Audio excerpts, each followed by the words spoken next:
Hey everyone, welcome to this episode of Compassion and Courage, Conversations in Healthcare.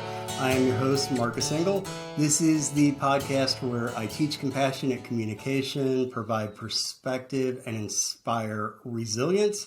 And today I have in the studio with me the lovely and talented Hotness. Hi. Good morning. How you doing? I'm doing well. Good. So today I was thinking about great separators of people. Do you know what I mean by that? I have a few ways that could go, so Okay. Tell me what you mean. So I kind of like those questions that are get to know you sort of questions, see where people's values and personalities are. It's those questions like, hey, Beatles or the Stones? Okay. Which one? Beatles or the Stones? Right? Beach or mountain? Mm-hmm. Veronica or Betty? Right? So I love those kinds of questions, because it does make you make a choice. And by the way, I fall solidly on the sides of the Stones and of the beach, as opposed to the Beatles and the mountain. The Stones on the beach is for me. Veronica or Betty, honestly, I'm not that big of a comic book fan, so I don't even know or care. But I find like there's another thing that's a great separator of people, and this is the idea of people singing "Happy Birthday" to you in a restaurant. That's kind of my opinion too. They're not, I don't like it, right? Some people love to have happy birthday sung to them at a restaurant. Some people are so excited when you're at a Mexican restaurant for your birthday and people come around in sombreros and with guitars and mariachi trumpets and they sing happy birthday and make a big, do you like that? No, we have children that do that. No, I know our kids, grown-up children that love to do this. Yes. I'm not one of those people. In fact, if you want to see me dive under a table at a restaurant, start singing happy birthday to me, make me the center of attention, and I will do everything in my power to get away from that attention. I don't necessarily like that. There's another question, though, that is brought up, and it's this idea of when you step into a room full of people, which one do you say? Or which one do you think? Do you think, here I am? Or do you think, there you are? Here I am versus there you are. Here I am versus there you are. When we interact with other people, if we're thinking, here I am, that's rather self-centric, right? Right. We're thinking about ourselves and what can we get from this exchange, right? Whether it is attention or love or engagement, whatever that case is. The other side of that coin is stepping into a room full of people and saying, there you are, as in, I've been looking for you. You are important and I have been searching you out. And when I think about our chosen field of healthcare, I think the majority of healthcare professionals that I've ever come into contact with would step into a room and say, there you are. And when you're saying there you are, it's giving that attentiveness to another person. It's not self-centric. It's what's the opposite of self-centric? Other-centric. Other-centric. Maybe that's the case. It's other-centric, and I feel like so many healthcare professionals do that. They're there to serve. They have a servant's heart, and I personally find people with a servant's heart to be some of my favorite people. I love it when people have a desire and a mission to do good in this world, to ease the suffering of other human beings. I find that so noble, so respectable, so admirable. We have the opportunity to start to become more of that servant leader, right? We have that opportunity to engage with people where they are, to sit with them in their suffering. And it's really hard to sit with another human being in their suffering if we're constantly focusing on ourselves. If we're thinking, here I am, then we can't be looking around as much for the people who are hurting. And I want to look for those people. I want to be that kind of servant leader that provides comfort and care and compassion to those who are hurting. I know you are that person already. It's the kind of person I strive to be. Yes, I think that. Do you think we're naturally that way? Do you think we can become that way? I think you're naturally that way. I think I might not necessarily be naturally that way. But I think that once we understand a concept, once we even recognize what we're doing, we have the ability to change. There's no doubt. And there's nothing wrong with saying, if you walk into a room and say, here I am, I don't think I'm not saying there's anything bad about those folks. No, I think we need those folks, absolutely, right? we need those people who are the life of the party, Yes. who are lead from the front kind of people. I'd rather hang with the servant leaders.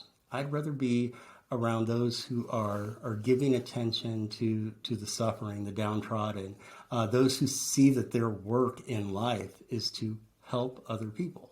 And I do believe that we can become more that way. I don't think any of us are absolutely, I think psychology will also tell us that none of us are absolutely set in the personality that we have. We all have the ability to change. We all have the ability to grow and advance and evolve.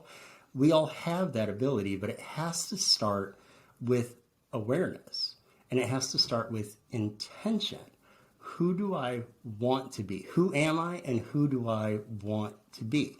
I think those are some pretty fundamental questions that as human beings we should always be asking ourselves. Who am I, and who do I want to be?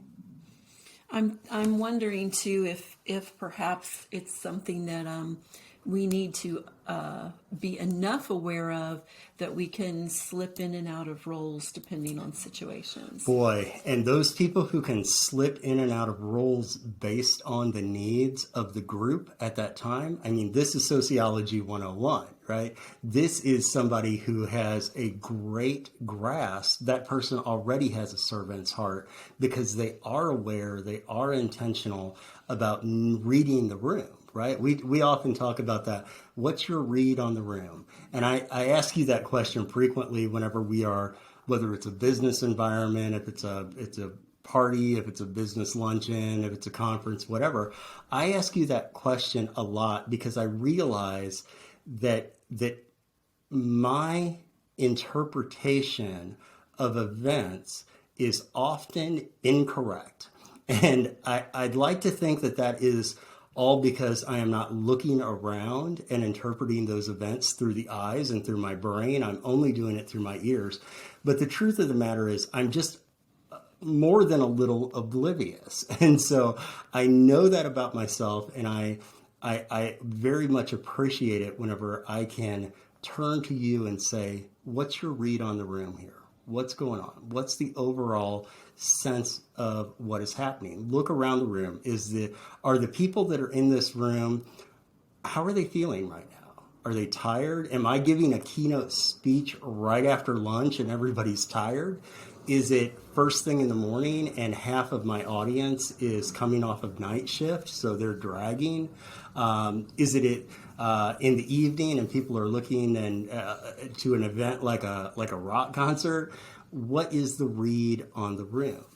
I very much believe that when we are actively present and witnessing the attitudes, the emotions, the things about the people around us, we're so much more in touch with our humanity, and that gives us the ability to be present. I love what you just said there. You know, we all know that different people have different natural layers of intuitiveness. right. Some people are just born more intuitive than other people, would you say? I would say that. But I have come to realize that a big portion of being intuitive is to just stop and pay attention and to not be in your own way.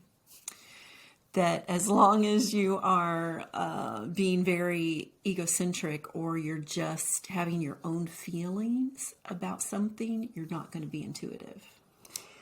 Yeah, I often find too that maybe it's a self-protective mode that people don't want to be open to witnessing the suffering of another because that might mean that they have to do something about it, right? That might mean we have to do something about it. I might actually have to have some empathy, or I might have to help another person. I might actually have to reach into my wallet and pull out some money. There's all kinds of those things. Your intuitiveness has helped train me to be a more compassionate person, to be a better listener, to not be so egocentric and self-centric, and to really look around. I learned this many, many moons ago about you. I know that I love telling the story that when we were living in New York, I got used to you and I would be walking down the street, and I don't know, once a week, twice a week, you'd say, "Stay right here," and I would freeze in place. And you would leave. And I didn't know where you were going. I didn't know where you were going, but I knew it was important for you to go there right then. And what seemed like it happened more often than not is that you would see someone who was struggling and you would go help that person.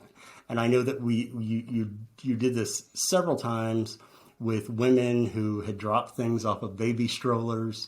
I know that you did this many times with people experiencing homelessness, going up and talking to a person or helping in some way, even stepping into a restaurant, grabbing a meal and bringing it back out for somebody who's on the street.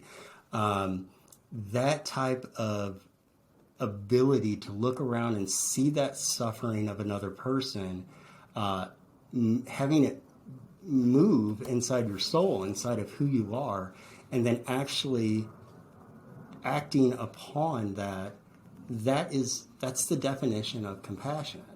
And I know that comes a little more easily to you than it does to me, but I believe we can teach compassion. That's what this whole podcast is about, right? Providing perspective. When we have a greater perspective, we have a greater capacity to be compassionate. We have a greater capacity to see the suffering of another person and then act accordingly to that. I can't say that I am extremely intuitive or that I am always very in touch. I think there's many times that I, like a lot of people, I get lost in my own head. I get sidetracked by whatever I'm doing or going through at that moment. And it doesn't always come off as the most empathetic and compassionate. But it's who I want to be, and it's who I keep striving to be. When we stop trying to be better, when we stop looking at ourselves with an objective eye towards improvement, I feel like that's when we're stuck. That's when we're stuck. And I don't ever want to be stuck. I'm just so excited that after 14 years of relationship, 15 years of relationship and being married, that you've taught me a lot about how to be a better person and how to get out of my own way and how to help those who are suffering. You're making me blush so much.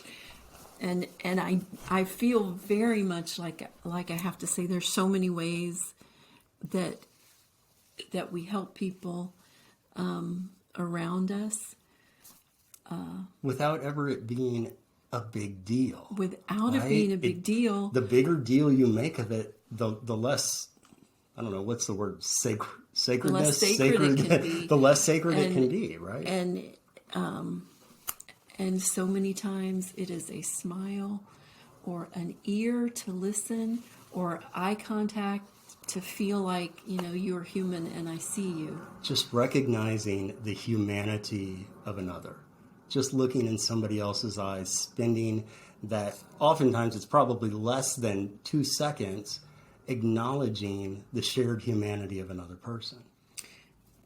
Absolutely. I very much believe that. And I very much believe that. And you've taught me to do it. Thank you.